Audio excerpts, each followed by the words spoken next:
They laughed. The chamber of the alien war council echoed with chittering tones, vibrating laughter that shook the crystalline walls. To them, the idea of human weaponry was primitive sticks, stones, bits of sharpened metal hurled by muscle. Compared to plasma lances, graviton cannons, and molecular disintegrators, the tools of Earth's warriors were little more than toys. The aliens prided themselves on centuries of technological dominance. Their fleets could level mountains. Their rifles bent the fabric of matter. When they captured a lone human soldier during a border skirmish, they did not expect danger. They expected entertainment. The soldier's equipment had been confiscated immediately: rifle, knife, even the steel-capped boots. Everything catalogued, dismantled, and mocked. The alien scientists paraded the weapons around like relics of an extinct culture. This projectile weapon, one sneered, holding up the human's rifle. It relies on chemicals igniting to propel bits of metal. Hilarious. Another tapped at the human's knife with disdain. A blade of sharpened steel. We left behind metal tools when our species was still crawling from the seas. The council roared in laughter, their voices harmonizing in derision. They expected the human to lower his head in shame, but instead, he watched them with calm, steady eyes. Not anger, not despair, just patience. When they placed him in a holding chamber, empty of weapons, bare as stone, they thought him harmless. After all, a human stripped of his tools was nothing more than fragile flesh. But the soldier did not sulk, he did not beg. He scanned the chamber walls, the ceiling supports, even the straw-like bedding tossed in the corner. His eyes were not those of a prisoner. They were the eyes of a craftsman. Hours later, when the guards returned, they found him crouched low, bending the frame of the cot with sinewed strength. His hands moved with purpose, twisting fibers from the bedding, braiding them into a tight cord. "What is he doing?" one alien asked, perplexed. "Pointless busywork." Another scoffed. But they did not see what he saw: a bow taking form. Wood tension, cord, the echo of humanity's oldest invention, reborn in the heart of an alien prison. The aliens had mocked human weapons as primitive. They had overlooked the truth that humanity's genius was not in the tools themselves, but in the ability to make them from nothing. And the soldier was just getting started. The aliens did not expect the human to begin so casually. After all, their own tools were forged from alloys stronger than neutronium, designed in laboratories filled with sterile equations and quantum engineers. Yet here was Elias, crouching by the riverbank, selecting a fallen branch with the careful eyes of a craftsman rather than a warrior. He ran his hands across the length of the wood, muttering words the aliens barely understood, phrases about balance, curve, and grain. His fingers traced imperfections, rejecting one branch, then another, until he found one with the right thickness, spring, and natural bend. The alien scoffed at the sight. "He believes that stick will stand against plasma rifles," one of the xenobiologists whispered, struggling not to laugh. But Elias did not argue, nor did he look their way. He knelt by the fire pit he had built the day before. With a sharp fragment of stone, he began scraping the bark. Every motion was deliberate. Sparks from the fire lit his face, painting his determination in warm orange hues. His movements, simple yet precise, seemed almost ritualistic. The aliens noted his focus with growing curiosity. He had been deprived of his advanced technology, yet his will seemed unbroken. Hours passed, and the once rough branch slowly transformed into a smooth arc. Elias bent it carefully, testing its resilience. The wood resisted, creaked, then settled into a natural curve. He smiled faintly, the kind of smile that said he had shaped something alive, something with purpose. Then came the cord. The aliens expected him to fail here, for he had no synthetic fibers, no polymers, no engineered tensile strands. But Elias simply unwrapped part of his shirt, tearing it into strips with his teeth. He braided the cloth tightly, twisting it until it held together like a rope. When it frayed, he spat on it, rolling the fibers between his palms until friction tightened them further. With deliberate patience, he tied the makeshift cord to the wood. The bow groaned under the tension, but it held. A tool of war was born, not sleek, not polished, but undeniably functional. The aliens exchanged uneasy glances. What unsettled them was not the bow itself, but the sheer simplicity of its creation. Without machines, without labs, without databases, this human had conjured a weapon from nothing but instinct and memory. Elias lifted the bow, holding it before the crowd of wide-eyed alien onlookers. "This," he said, his voice low but steady, "is enough." The aliens scoffed again, but softer this time. Their mockery carried a trace of unease. One of them muttered, "Perhaps it bends, but it cannot kill." Elias only smiled. then turned his gaze toward the trees. Somewhere within the shadows, a target waited to be chosen. The aliens gathered in a loose semicircle as Elias examined the forest around him. He did not rush. He crouched, searching for branches straight and slender, snapping them with quick, decisive motions.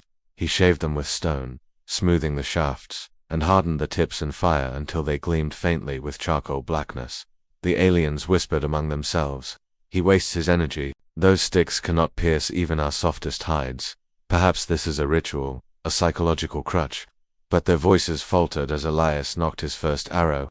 He drew the string back, the bow groaning as tension built. His muscles flexed, the line taut against his cheek. The aliens leaned forward, expecting the wood to snap or the cord to unravel. The arrow hissed through the air and struck a tree trunk with a crack, embedding itself several inches deep. The sound echoed through the clearing. The aliens jolted back, their frills flaring in alarm. That should not be possible, one stammered, scanning the shaft jutting from the bark. Elias didn't speak. He simply reached for another arrow. This time, he aimed higher. He inhaled, exhaled, and released.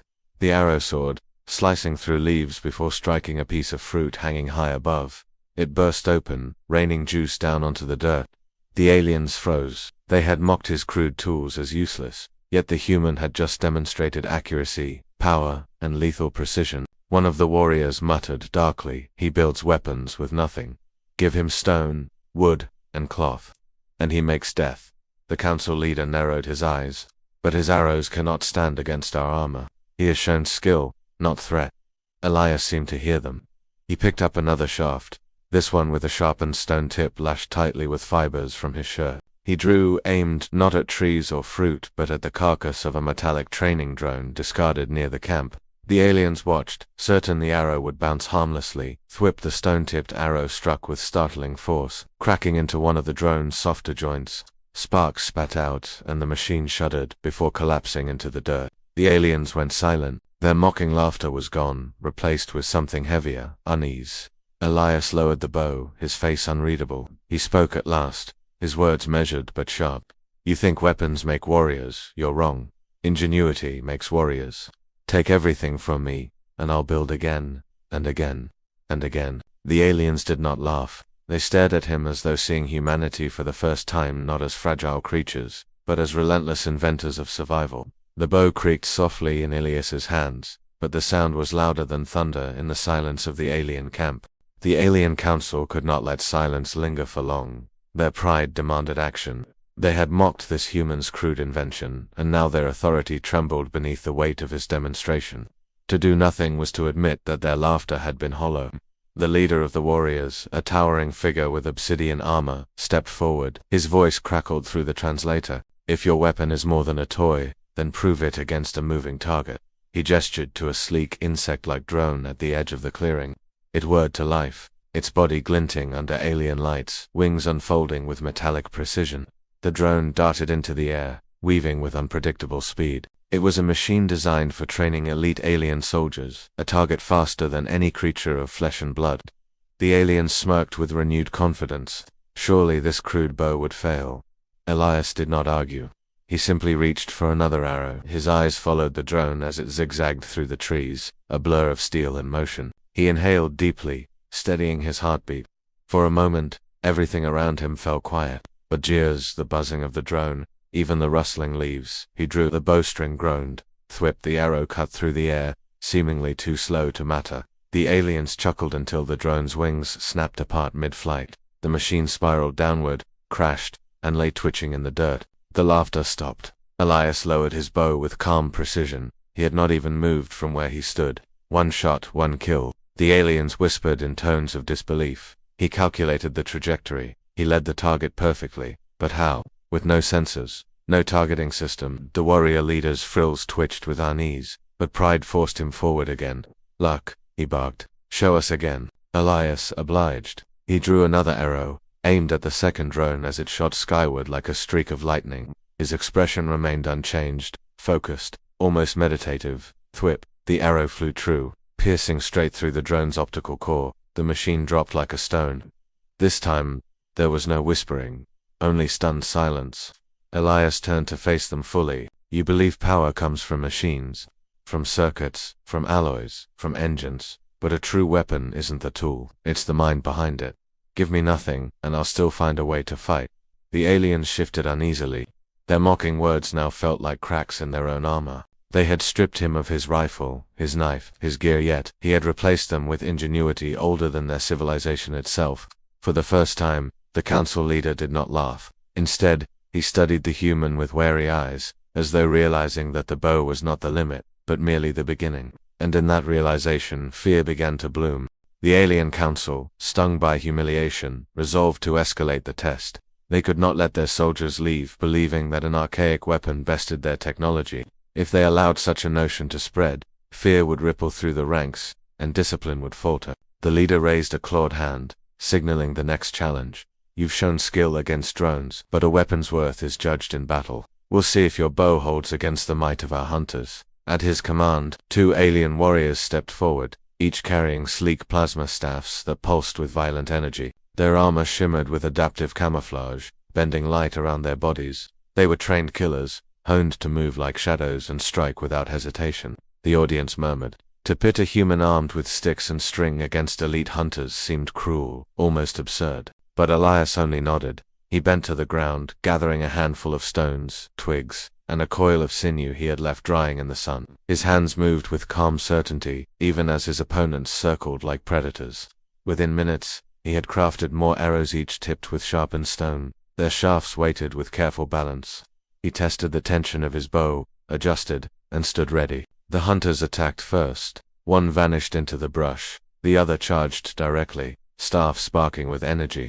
Elias sidestepped the initial swing, the heat of the plasma grazing his arm. Pain flared, but he did not falter. He pivoted, loosing an arrow in a fluid motion. The hunter cloaked in camouflage lunged from behind only to crumple as the arrow struck its chest plate with surgical precision, slipping through a vulnerable seam. Gasps erupted from the council. The second hunter roared, furious, striking again and again with blinding speed. Elias dodged narrowly, each movement deliberate, conserving energy. Then, with a calm exhale, he planted an arrow into the hunter's thigh, dropping it to one knee.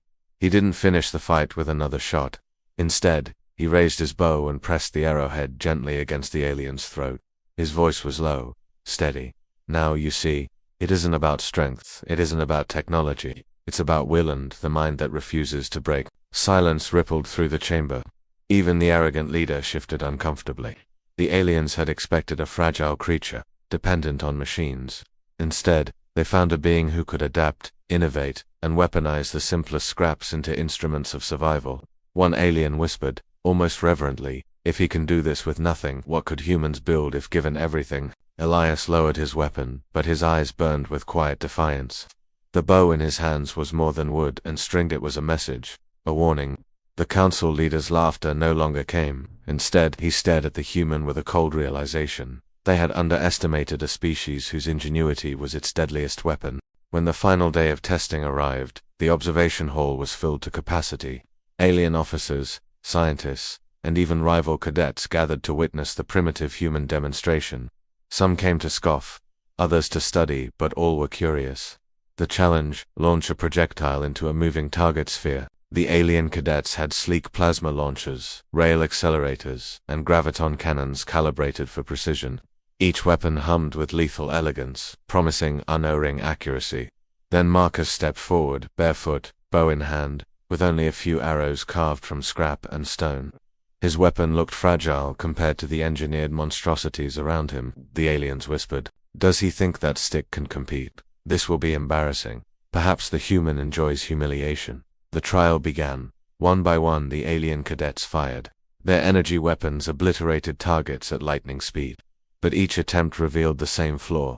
Their weapons depended on external power sources. When the simulation introduced interference fields and fluctuating gravity waves, shots missed, weapons sputtered, or calibration lagged by microseconds. The audience shifted uncomfortably. Finally, Marcus stepped onto the field. He inhaled deeply, closing his eyes as though sensing the flow of the room itself. He raised the bow, the string taut. For a moment, everything fell silent. No hum of machines, no whispers of doubt. The sphere darted unpredictably across the field. Plasma shots had missed it repeatedly. Marcus exhaled, released thunk. The arrow soared, spinning with natural balance, unaffected by interference or distortion. It struck the target sphere dead center, piercing its outer shell with a satisfying crack. The audience gasped. The second target deployed, faster and more erratic. Again, Marcus loosed an arrow, thwip bullseye. By the third, the aliens were leaning forward, their disbelief shifting into awe. The arrows cut through chaos with unyielding precision. Marcus didn't rely on sensors or stabilizers. He relied on instinct, rhythm, and the ancient simplicity of his weapon. When the final target fell, silence flooded the hall. No one mocked now, no one laughed. Even the most arrogant cadets stared at Marcus as though he had just rewritten the rules of combat. One alien general finally broke the silence. Without power, without tech, without augmentation, the human prevailed. Marcus lowered his bow, his voice calm yet firm. Technology fails. Batteries die. Sensors can be fooled. But skill endures. The statement echoed louder than any weapons blast. From that day forward, the bow became a symbol within the academy, a reminder that power was not always measured in firepower, but in adaptability, creativity, and the unyielding spirit of humankind. And so, the aliens who once mocked human weapons carried a new respect for the bow, for simplicity, and most importantly for the human who proved that sometimes, the oldest tools carried the sharpest edge.